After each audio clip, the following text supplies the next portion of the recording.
We're now joined by Chris Carlson of Syracuse.com, who does a great job covering the Syracuse football team. Chris, how are you? Doing great. Busy time, exciting time, I think, for Syracuse fans. Certainly interesting. There is no doubt that it's interesting. It's interesting, intriguing, a lot of different adjectives you could use to describe what's gone on over the past couple of weeks. Fran Brown introduced as the 31st head coach in program history on Monday. You were there. What was it like just being in the room, and what was the scene? Yeah, I mean, it's always. I mean, as a journalist, I dislike very much how it goes because it's like a press conference pep rally. It's like, okay, we're gonna ask all these tough questions in front of the coach's family and every coach that works at Syracuse and all of the school officials who are in the back applauding and giving him an ovation. Uh, it's just a very awkward mix of stuff that's supposed to happen. Um, but I mean, Fran has right. I think if you've talked to anybody about him, they've probably mentioned his ability to connect with the people, and the way he sort of spoke and sort of owned the room. Spoke to somebody who's very comfortable speaking. Has sort of that gift for gab and coming across as authentic while also doing it not phony.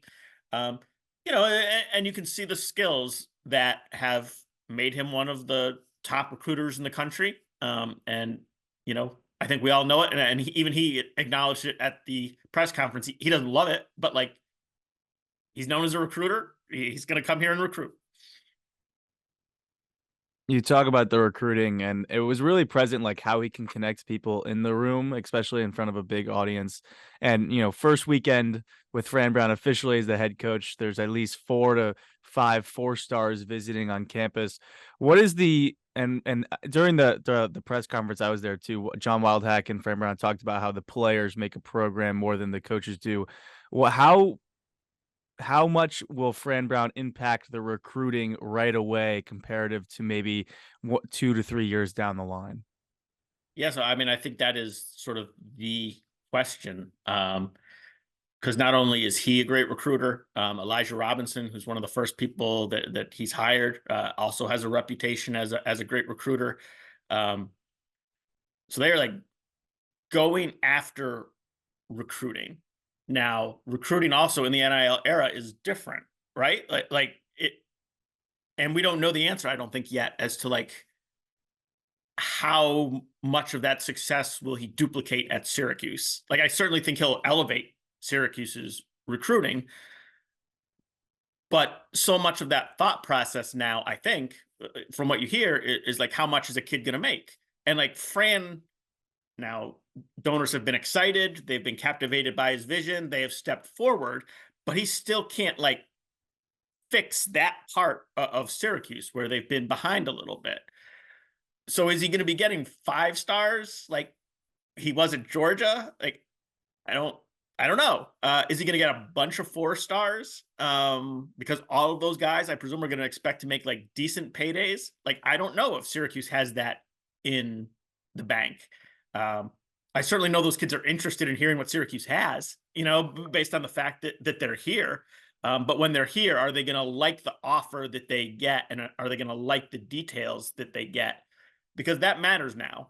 It's not just, do I like the coach? Do I like his personality? Do I connect with him? Because most coaches, right? Most coaches can connect. Most coaches are going to be able to convince a recruit that they're a good guy and they like them. And maybe Fran's a little bit better at that than everybody else. But like, how much money are you going to pass up to be with the guy that you like maybe a sliver more than you like everybody else? I think it's a really fascinating question. And I think this weekend's the start of finding out. Like if they get like a handful of 4 stars, like all right, like this thing is gonna like really work. If they get a couple, it's sort of like all right, good start. Like let's wait and see if he can really get this thing humming. I always find it interesting with new head coaches, especially in high school recruiting, when they take over, 2 weeks or so before National Signing Day, how much they can improve the class that is going to come in. I found it funny. One of Fran Brown's comments is, I didn't recruit just on my looks at Georgia. That was a funny comment.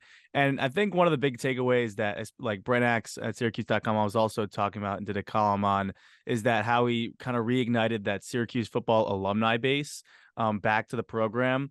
How important do you think that is going to be in terms of recruiting? Is that going to be a big difference that he can use as a tool to recruit players, that the alumni are going to be there giving advice and investing in the program? You know, I hate to come across as like very materialistic. Um, it's great to have alumni around. You know, it's helpful. It creates a bigger feeling of a family atmosphere. You know, I think Fran's point that it helps Syracuse players to see guys that have done it previously and gone from Syracuse to the pros. Having those guys around is helpful. Um, but like, it's also like they don't live in Central New York, most of them, right? Like, so I don't know how often they're going to be here.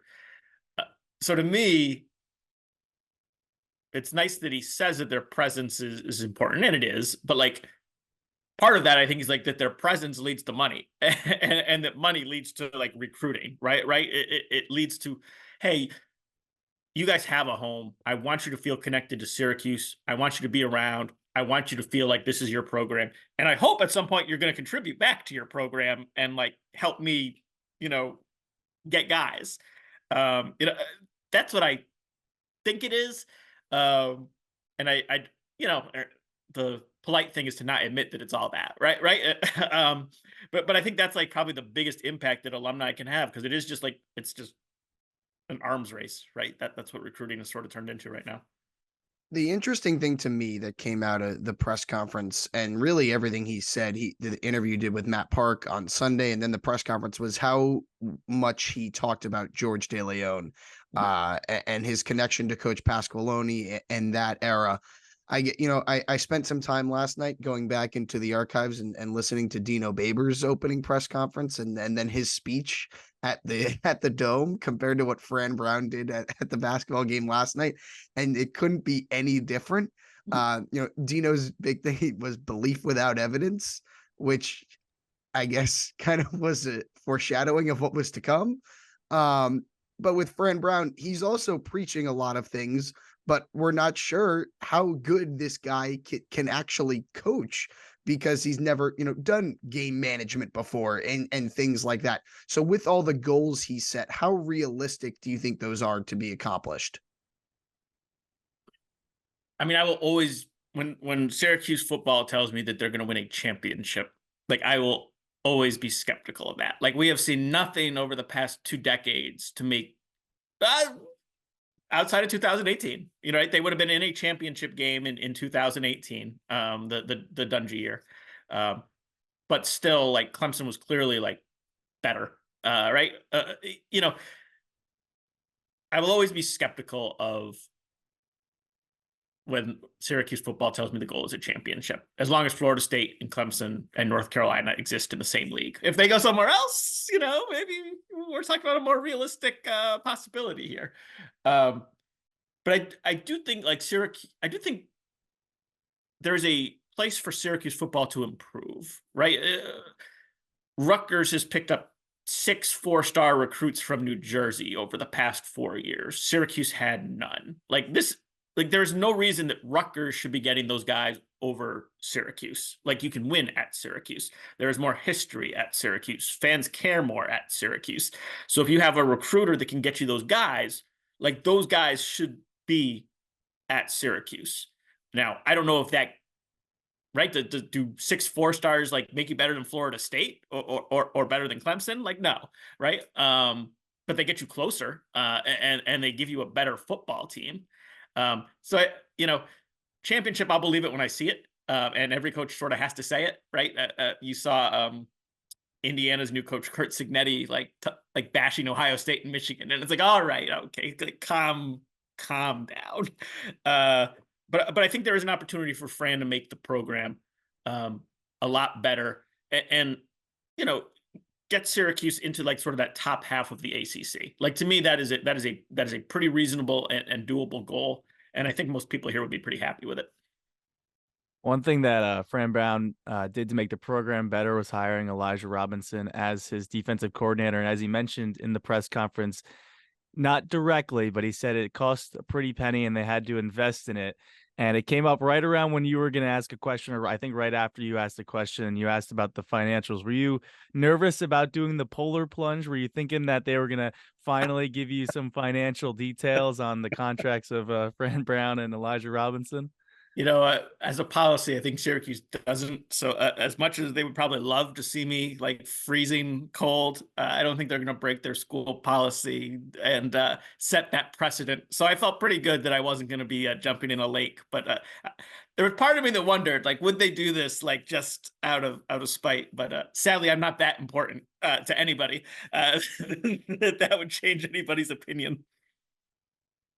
Another interesting thing I thought is kind of, it felt like Brown came out of nowhere to get this job. In the initial list of candidates, it was Bob Chesney at Holy Cross, it was Jason Candle at Toledo, Kurt Signetti, who you mentioned was listed as someone who could potentially be interested in, and a whole plethora of other people. Why do you think Brown was able to win over John Wildtack, Kent Siverud, the board to get this job and get his name on the radar? I think the reason he probably wasn't on boards is there is generally a pattern when you hire a head coach, and that head coach usually is a coordinator first. And Fran, said by his choosing, he skipped that step. He said, I didn't want to be a coordinator. I didn't want to focus on one side of the ball. I wanted to recruit for all positions, and touch the whole team.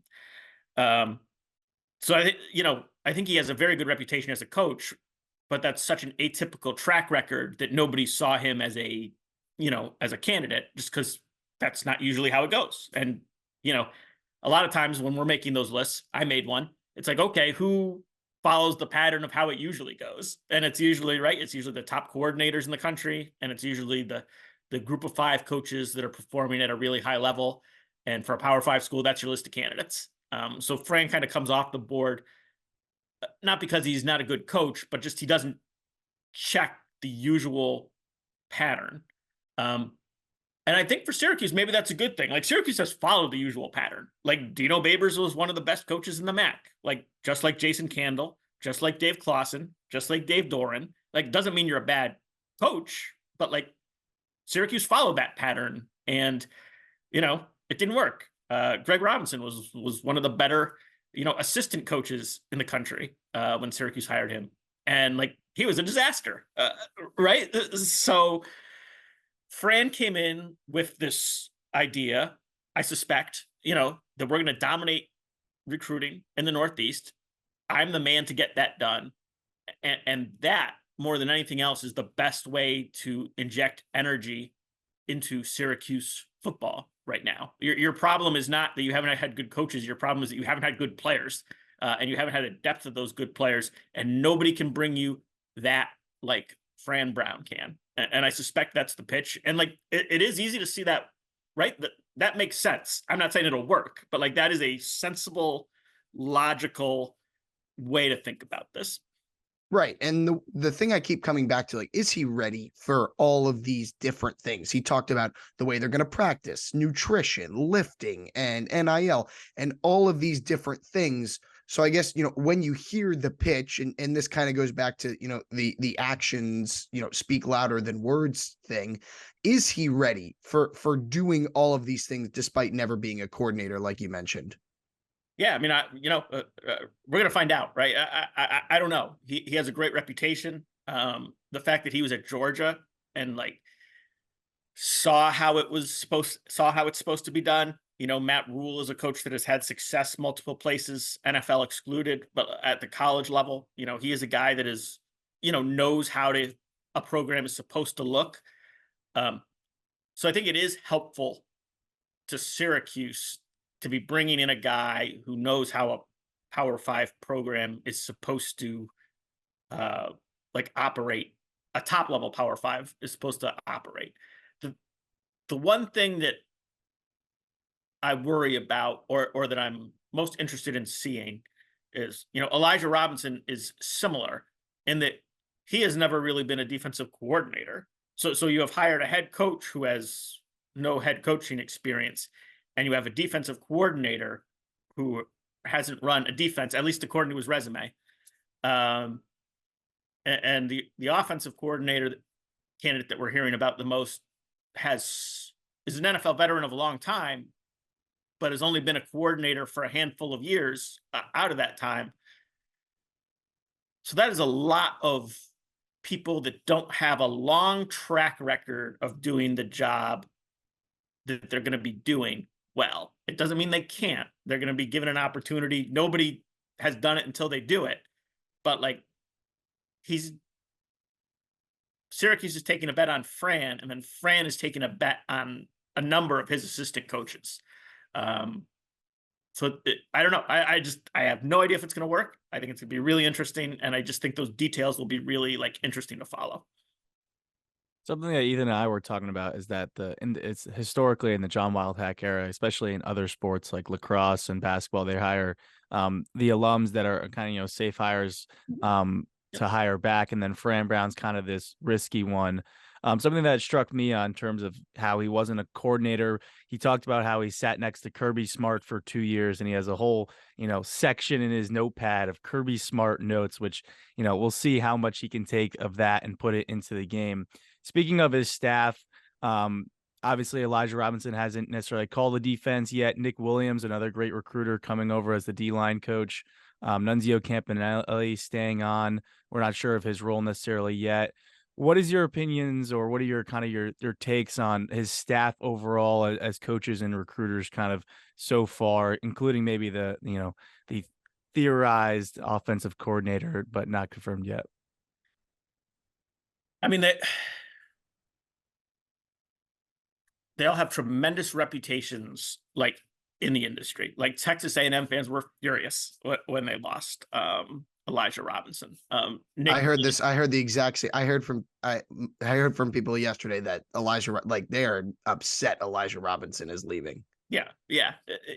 Nick Williams. People were upset that Nick Williams, and like that is a good sign. Like that's a really good sign when the previous program is not like, whoo, thanks for like getting rid of that problem for us. But like, oh no, like how are we going to operate without those guys? So I guess I'd say cautiously optimistic. Like I think they all show the signs that would make you think that they can do the job. They can do the job, and they are elite recruiters. And Syracuse might have like moneyballed this staff, where you're not paying a proven coordinator salary to get the proven coordinator and an ace recruiter, because I don't know how much that would cost you, right? You just paid for the ace recruiter and gave him a chance to develop into the coach. And if that all like aligns, right, that is really cool. But there's no way for any of us to know if it's going to align. Even Fran, like Fran has the best, right? Fran knows them better than anybody else. He has the best. He has had the most in-depth conversations with them to judge what they can do. But even he can't judge whether they could do the job completely because they just haven't done it. We've talked about money a lot.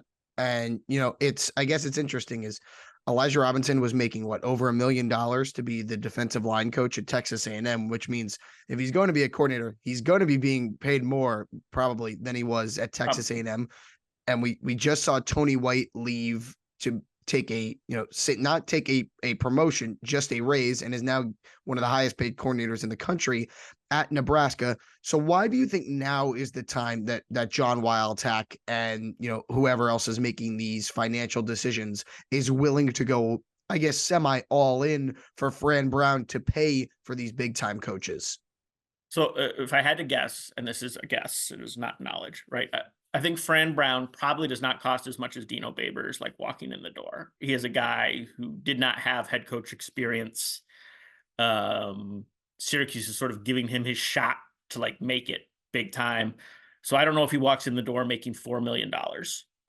So you might get a little bit money back from Dino that you can then invest into the staff, and you can sort of elevate those guys a little bit more. I also think that John Wildhack has sort of recognized that disconnect with previous alumni. And those guys, a lot of them have expressed a need for a Northeast like mindset. Like they have wanted a Northeast coach, someone who owns the Northeast, who can make them a power in the Northeast again, who connects with like the Syracuse mindset. So I also think that by making it work for Fran, they are bringing a lot of those alumni back into the fold. So again, like you're also bringing in money, right? You are incentivizing those people to participate in the program financially. So you're in a better place to be shelling out money. You have to, right? You have to make money to spend money. That's the opposite of what that's the opposite of what, of how it goes. But if your alumni are happy and they're donating and they're contributing to the program, then that does give you more money to spend on assistant coaches. I think that's part of it. And right, I mean, we are in a realignment time where like the fate of Syracuse's athletic programs are potentially being decided over the next like 5 or 10 years.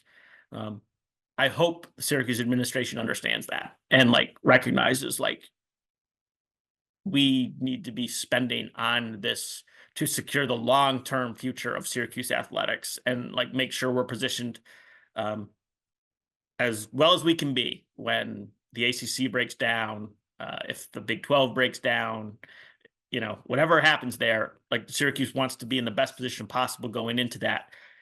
And that is a long-term investment that, you know, you need to make your investments now, and it'll pay off for hopefully the, you know, next 100 years.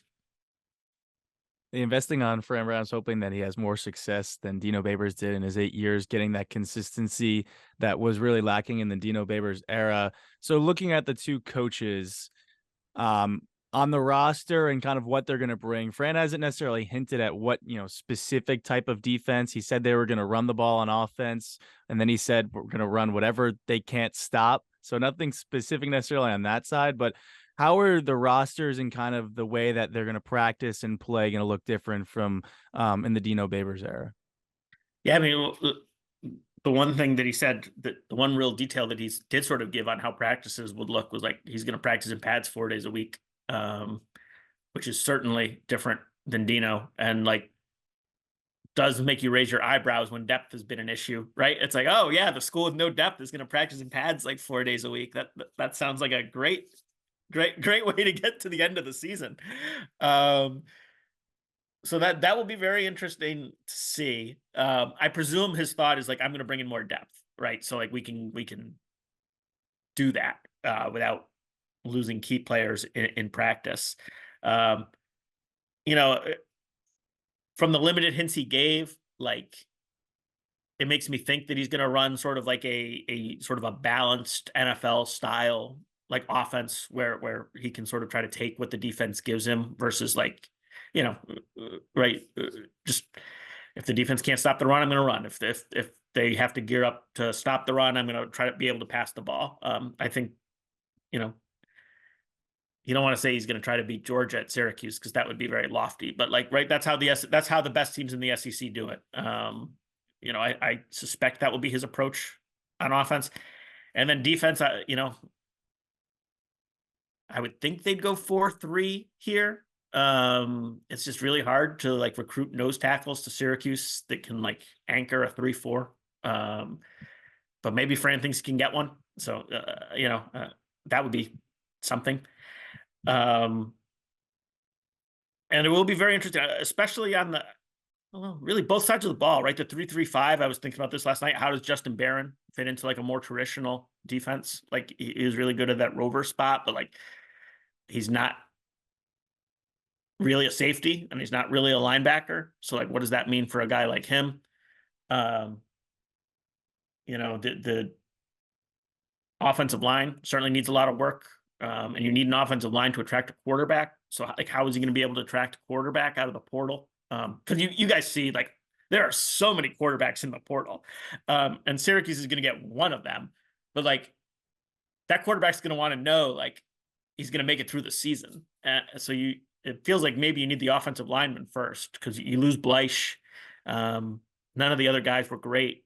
You know, so I don't know. There's a lot of work to do. He has a lot of work to do with the roster. I think you saw the early recruits that decommitted. Like that is part of that, right? I think those were Jersey kids. Those are Jersey kids he knows. And I suspect he was like, you guys aren't good enough to play for me at Syracuse, and I need to find better players. Which I think is a good sign. Like that's he's setting the bar a little bit higher. That leads me right to where I was going next. Is how much is this roster going to be like a Deion Sanders at Colorado, where you're turning over all of Dino's players and recruits? It doesn't seem that way at the start. The only really notable player that entered the portal was Leon Lowry, who I don't know what's going on with him. The commitment to Wisconsin, the decommitment, some very cryptic tweets he's putting out there. Not sure exactly what's going on there. What do you think this roster turnover is going to be like? They will bring in a quarterback. I don't think that's a secret to anyone, especially after watching the way Carlos Del Rio Wilson has played over the last 2 years. But in terms of the full roster turnover, how much do you think there will be going into next year?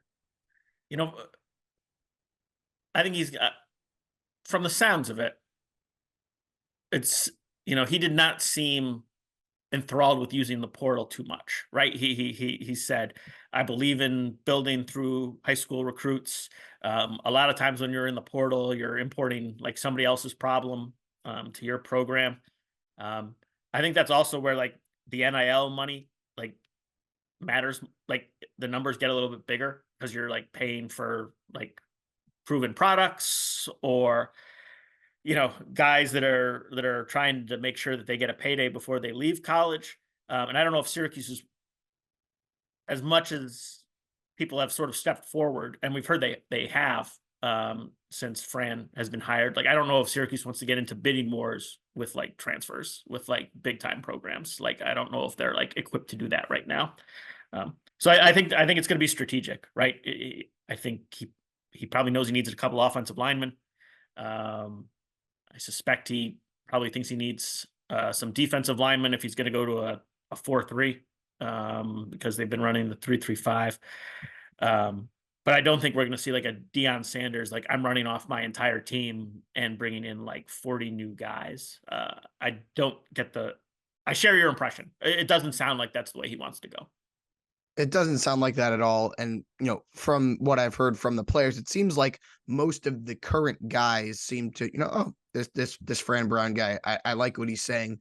I'm going to, try and buy into this program because I came to Syracuse for a reason and I want to, stay. I like it here at Syracuse. So I'm going to stay at Syracuse.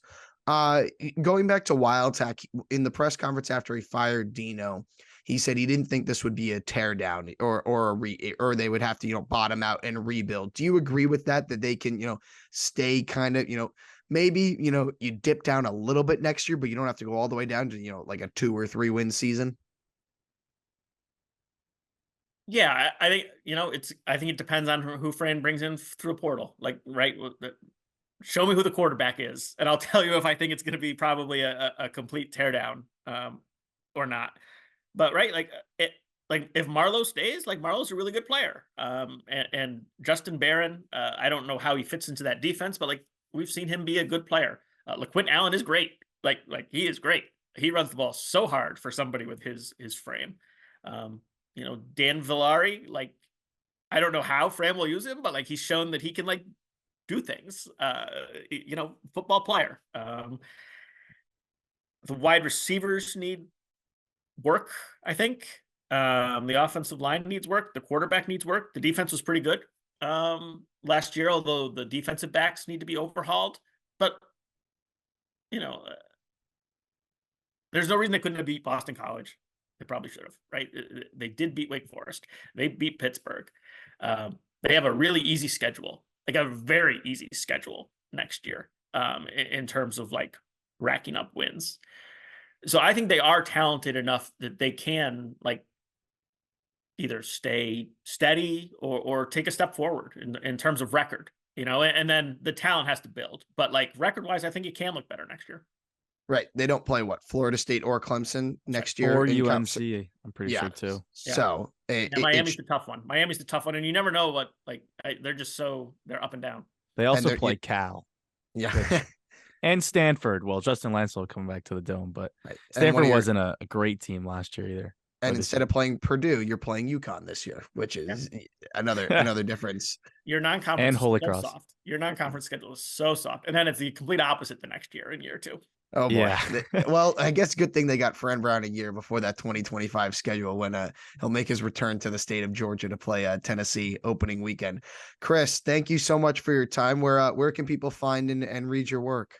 Yeah, like you guys said earlier, Syracuse.com. I'm also on Twitter at C Carlson on SU, and I try to be pretty Twitter X. It's X now, but I try to be. I'm still pretty active there. So find me there, and thank you guys so much for having me on. Thank you. Really appreciate it. Lots of insights, and it'll be really interesting to see how things go for Fran Brown over the next couple of weeks. Absolutely, yeah. Well, plenty to talk about over the next year for sure.